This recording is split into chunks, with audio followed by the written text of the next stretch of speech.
Hello दोस्तों, welcome to my channel. और आप देख सकते हैं आज के अनुपमा एपिसोड में यहाँ पर राही यानी कि छोटी चोर के पीछे पीछे दौड़ते हुए शुरू के एपिसोड में नज़र आती है और वो चोर को पकड़ लेती है, क्योंकि राही है एकदम से चालाक और किस तरह से किसी को अन्याय सहने नहीं देना है और ना करना है।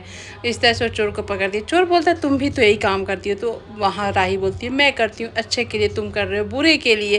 तब तक पुलिस आ जाती है। पुलिस को आते देख राही को, आपको जानते हैं क्या हो जाता है, उसको डर लग जाता है, पीछे की बातें याद आ जाती है कि उसे पुलिस पकड़ के ले जाएगा। इस तरह से वो डर जाती है, डर के मारे। तब तक देखते हैं कि अनुपमा भी आती है प्रेम को लेते हुए स्कूटी पर। तब तक राही वहाँ डर के मारे पुलिस के हाथ में पर्स देकर और बता कर कि वो चोर लेके भाग रहा था, मैंने पकड़ लिया। वो वहाँ से हड़बड़ा के निकलती है। हड़बड़ाहट में देखिए यहाँ कान का इयररिंग गिर जाता है। और ये इयररिंग क्यों गिरता है आप भी समझ सकते हैं। यहाँ फिल्मी सीन तो कुछ होने ही वाले हैं। और यहाँ पर उसके बाद अनुपमा चोर को छोड़ दे। जब राही इतना चोर के साथ की तो अनुपमा क्या क्या करेगी आप समझ। आते के साथ स्कूटी रख कर एक तमाचा खींच के दी उसको और बोली अरे गधेरा, तुमको चोरी हाथ पैर सब भगवान तुम्हारे अच्छे दिए और तुमने चोरी कर रहे हो, जाकर काम करो, कुछ करो, अच्छे काम करो कि कुछ हमारा नाम हो, क्या कर रहे हो। और इस तरह से बोलकर चोर के हवाले करके चोर को पुलिस वाले भैया बोल के थैंक यू बोलती है अनुपमा कि इसको सबक सिखाइए, सब गलत काम करता है। और यहाँ अपनी जो वो फ़ोटो थी लगा कर अपने वॉलेट में रखी रहती है, जो कि यहाँ राही यानी छोटी नहीं देख पाती है। अनुपमा देख कर उसको सीने से लगाती है। तभी प्रेम बोलता है कि वॉलेट में उसी का फ़ोटो रहता है जिससे आप प्यार करते हैं और आप इसी के लिए यहाँ आए हैं। और यहाँ राही एकदम से अकबक आ जाती है, क्यों पुलिस हमेशा मेरे सामने आ जाती है। यहाँ से इतना दादी को ढूंढते ढूंढते आ जाता है। बोलता दादी हम पता चला आपका पर्स चोरी हुआ है और आप उसके पीछे दौड़ गए हैं, मुझे बहुत परेशानी हुई।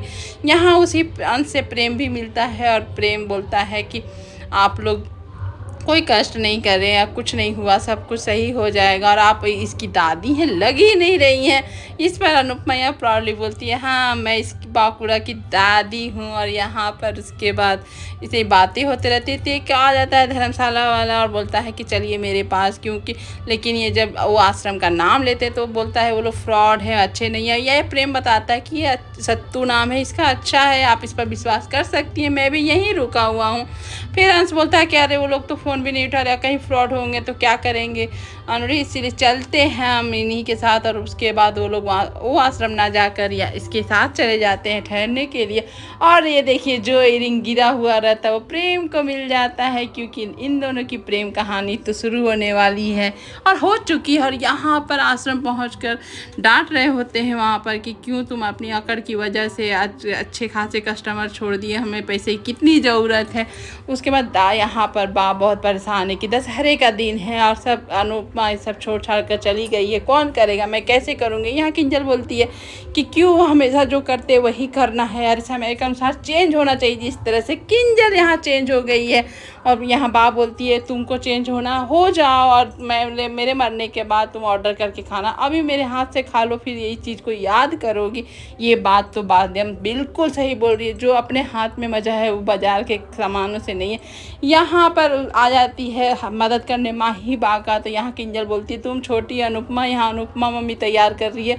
तो यहाँ पर बात आती है माही मैंने भी तो सुना कि आप पहले छोटी अनुपमा कहलाती थी, तो इसीलिए तो मैं आज ये भोग रही हूँ। मुझे नहीं छोटी अनुपमा बनना, आजकल तुमको भी पछतावा होगा जैसे मुझे आज पछतावा हो रहा है। इस तरह से माही को बोलती है। तभी वहाँ पर माँ बेटी यानी कि पाखी और इशिता आ जाती है। और इशिता जाना चाहती है पार्लर और पाखी ले जाना चाहती है। और यहाँ पर जैसे हड़बड़ा कर एकदम से जाते, कोई पूछे उसके पहले उन लोग का पर्स गिर जाते। पर्स इतने सारे पैसे देख के सबकी आंखें फटी की फटी रह जाती है कि इशिता के बैग से इतने सारे पैसे कैसे।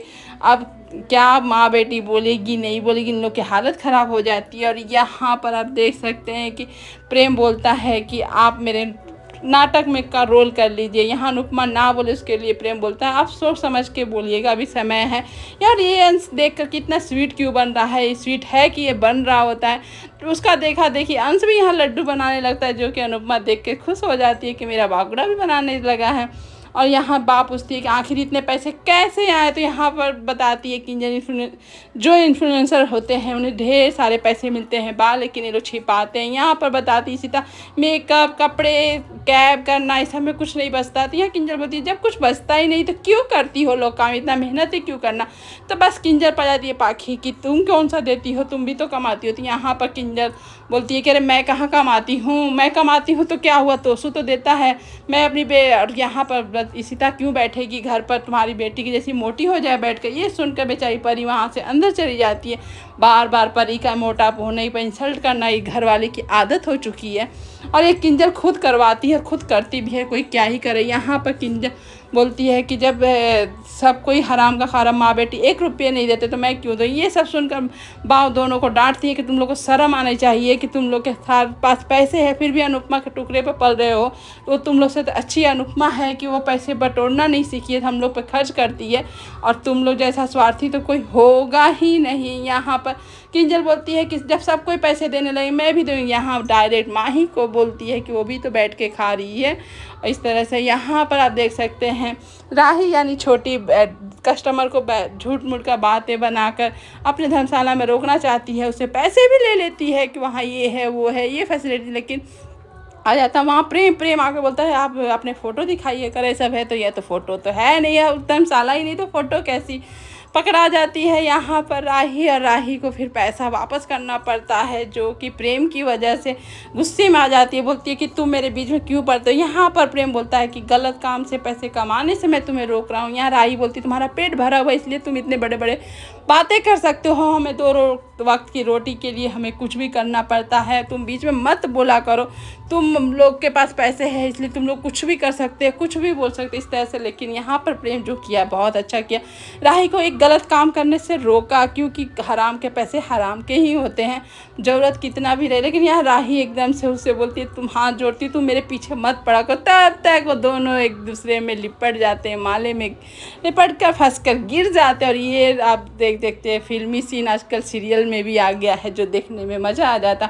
यहाँ पर तोसू मसाले में मिलावट कर रहा होता है जो कि वहाँ की औरतें एकदम से ना मना करती कि अनुपमा बहन नहीं करती है तो तुम आप कैसे कर सकते हैं। तभी एक और की एंट्री होती है जो अनु की रसोई से जुड़ी होती हैं और इसे काकी तोसू बोलता है और प्रणाम करता है और इस काकी से भी। और यहाँ तोसू डरता है और काकी को वो झूठ बोल देता है कि यहाँ पर मम्मी खुद बोल रही है कि मसाला डालने के लिए, और इस तरह से चल रहे होते हैं। यहाँ पर वो जानती है कि अनुपमा क्या है, लेकिन यहाँ तोसू अपने आप का बर्बादी कर रहा है कि मैं नहीं रहता तो अनु की रसोई नहीं चलती, मैं ही चला रहा होता। लेकिन यहाँ औरतें जानती हैं कि कौन अनु की रसोई चला रहा, कौन किसके हाथ में बागडोर है। यहाँ तोसू लगा हुआ अपना प्रॉफिट कमाने के लिए और मिलावट पे मिलावट डालने के लिए, जो कि किसी को पसंद नहीं है। बस तोसू जैसे भी पैसे कमाना चाहता है, वो आज का नहीं शुरू से ही तोसू ऐसा है। और बोलता है काकी कहाँ से आ गई, अब मेरा कैसे काम होगा। यहाँ पर पाकी बोलती है कि भाई तो आप मिलावट कर रहे हैं तो कल मम्मी को पता चल जाएगा फिर क्या होगा। अरे मम्मी अभी नहीं है तो चैन से तो जीने दो। हाँ ठीक है, इस तरह से बोलकर दोनों एंजॉय करने लगते हैं। यहाँ पर अनुपमा अपने दशहरे वाले दिन अपने कान्हा जी से बोलती है कि कैसे भी करके मेरी बेटी से मिलवा दीजिए भगवान, कब तक मैं अपनी बेटी से दूर रहूँ। और घाट पर आ जाती है और यहाँ पर तीनों को घाट पर आप देख सकते हैं, प्रेम भी वहाँ पर घाट पर आया हुआ होता है और घाट पर जाकर तीनों नदी में दिया प्रवाहित करने के लिए उतरते हैं। और देखिए घाट पर तीनों एक लाइन से दिख रहे होते हैं, इसको बोलते हैं किस्मत। इतने नज़दीक रख के भी ना मिल पाई अनुपमा अपनी बेटी से, ना ही बेटी ही देख पाई अपनी माँ को। और इस तरह से गंगा मैया को प्रणाम करते हुए वो लोग वहाँ से निकल ही रहे होते हैं। इतने पास आकर आप देख सकते हैं, आपको दिखा रहे हैं कितने पास थे, लेकिन जैसी वो मुड़ जाती है वहाँ से राही यानी कि छोटी, तो अनुपमा को ऐसा एहसास होता है कि कहीं मेरी छोटी है। लेकिन वो समझ जाती है कि यही लड़की थी जो मेरे पर्स बचाई थी। उसी को अंश को बोलती है पकड़ लो पकड़ो बात करो थैंक यू बोलो। यहाँ अंश बोलता है आप किसी को भी देखकर आदिया फुई क्यों समझने लगती हैं, अनरी ऐसा कुछ नहीं है, लेकिन आप यहीं रहिए मैं जाता हूँ और उनको थैंक यू बोल के आता हूँ अगर पर्स आपका मिला। यहाँ अंश जाता है, ऐसा लगता है कि अंश अपनी फूई को पहचान लेगा और यहाँ आद्या शायद अपने अंश को पहचान लेगी, लेकिन ऐसा कुछ नहीं होता है। यहाँ तो इंट्रोडक्शन होता है लेकिन आधा अधूरा होता है। सिर्फ अंश पूछता है उसका नाम तो राही बताती है। जैसे ही वंश का नाम पूछते और अंश बताए तब तक ऐसा सिचुएशन आता है कि वो नहीं बता पाता है और वहाँ से राही चली जाती है। बस इतना ही उन लोगों का मिलना होता है। लेकिन अब जिस दिन जाने की आद्या की, आज उसका भाई उसके सामने, मतलब कि भाई फूई बोलने वाला भतीजा उसके पास सामने खड़ा, जिसके लिए क्या क्या नहीं हुआ, वो कितना प्यार करेगी, क्या करेगी, वो आगे के एपिसोड में पता चलेगा। यहाँ बाप पूजा वूजा कर रही हो, यहाँ पर माही उनकी मदद कर रही होती है, बाबूजी वहीं आ जा रहे थे। तभी देखते हैं इशिता कहीं बैग वैग लेकर निकल रही होती है। बाप फिर पूछती है कि इससे कैसे जा रही है, कहाँ जा रही है, कुछ बताई नहीं। इस पर पाखी बोलती है आप टोका मत कीजिए, आप तो टोक टोक कर मुझे कुछ नहीं करने दिया और आज मेरी बेटी को ये नहीं मत रोका कीजिए। यहाँ बाप बोलती तुम कभी कुछ की कहाँ की, तुमको करने नहीं दिया और तुम्हारी बेटी ऐसे कैसे जा सकती है। तो यहाँ पर इशिता बोलती है कि मैं दुनिया में अकेली ही तो अकेली ही जाऊँगी ना। तो इस तरह से वो बोलते ऐसा, लेकिन गलत बात है। आपको जहाँ ये लड़का लड़की का कोई बात ही नहीं है, जो कि यहाँ बात उठता है कि अंश कहीं भी चला जाए, मैं कहीं जाती हूँ तो मुझे इतना बोला जाता है, ऐसी बात नहीं है। गार्जियन का एक फिक्र होता है, आप पर भरोसा है, लेकिन दुनिया पे तो भरोसा नहीं। आजकल की दुनिया में क्या क्या नहीं हो रहा, लेकिन आजकल के बच्चे इसका गलत फ़ायदा उठाते हैं। और यहाँ पाखी खुद माँ हो के भी उसको कोई टेंशन नहीं है, अपनी बेटी को जहाँ भी भेज दे, जैसे भी भेज दे, उसे कोई परवाह नहीं है, बस बेटी कमाना चाहिए और इस तरह से कोई फिक्र नहीं दिखाती है। लेकिन यहाँ बाप फिक्र दिखाती है। उसी पर यहाँ बीच में बोलती है माही की, जो भी बोल रहे होते तुम्हारे लिए बोल रहे होते इशिता, तो क्यों बड़ो कैसे बोलना। और यहाँ देख सकते हैं यहाँ पर झांकी में सब निकले हुए रहते हैं, अनुपमा, प्रेम और साथ में छोटी यानी कि राही। और राही के मुंह पे इतने सारे गुलाल पड़ जाते हैं और गिर एकदम से लड़खड़ा कर गिर जाती है अनुपमा के गले पे और ये गले लग जाती है इतना करीब। अब भी आप समझ नहीं सकते कि दोनों मिल नहीं पाए, ऐसे कैसे हो सकता। नॉर्मल ज़िंदगी में तो कभी नहीं हो सकता कि किसी को ढूंढ रहे हो, कोई आपके इतने पास आकर भी आप नहीं मिले, ऐसे कैसे हो सकता। लेकिन ये है कान्हा जी का लीला कि इतने दोनों एक दूसरे को देख नहीं पाए, लेकिन एक दूसरे के करीब इतने आ चुके थे।